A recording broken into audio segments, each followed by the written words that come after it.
And it came about at that time that Judah departed from his brothers and visited a certain Adullamite, whose name was Hirah. Judah saw there a daughter of a certain Canaanite, whose name was Shua, and he took her and went into her. So she conceived and bore a son, and he named him Er. Then she conceived again and bore a son, and named him Onan.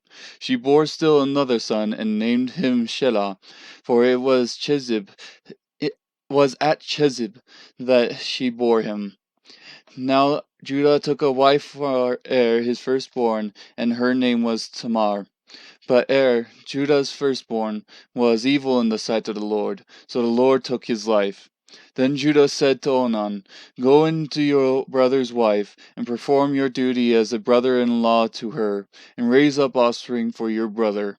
Onan knew that the offspring would not be his, so when he went into his brother's wife, he wasted his seed on the ground in order not to give offspring to his brother. But what he did was displeasing in the sight of the Lord, so he took his life also. Then Judah said to his daughter-in-law Tamar, Remain a widow in your father's house until my son Shelah grows up. For he thought, I am afraid that he too may die like his brothers. So Tamar went and lived in her father's house.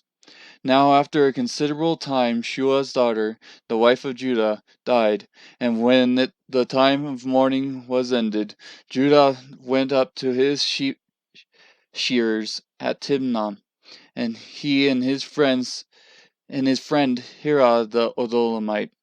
It was told to Tamar, Behold, your father-in-law is going up to Timnah to shear his sheep. So she removed her widow's garments, and covered herself with a veil, and wrapped herself, and sat in the gateway of Enaim, which is on the road to Timnah. For she saw that Shelah had grown up, and she had not been given to him as a wife.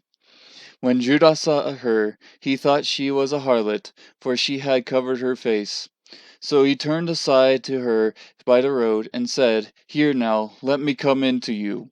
For he did not know that she was his daughter-in-law. And he said, What will you give me, that you may come in to me? He said, Therefore, I will send you a young goat from the flock. She said, Moreover, Will you give a pledge until you send it?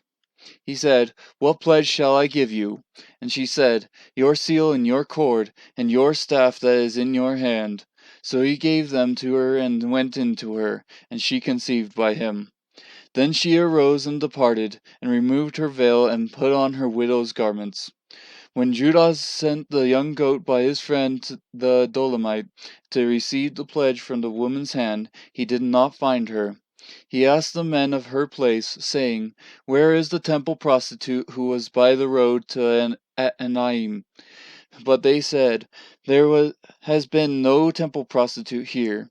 So he returned to Judah, and said, I did not find her. And furthermore, the men of the place said, There has been no temple prostitute here. Then Judah said, Let her keep them, otherwise we will become a laughingstock.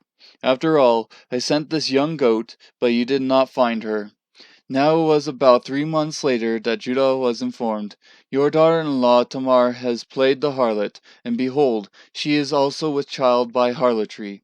Then Judah said, Bring her out, and let her be burned. It was while she was being brought out that she sent to her father-in-law, saying, I am with child by the man to whom these things belong. And she said, Please examine and see, whose signet ring and cords and staff these are. Judah recognized them, and said, She is more righteous than I, inasmuch as I did not give her to my son Shelah, and he did not have relations with her again. It came about at the time she was giving birth, that behold, there were twins in her womb.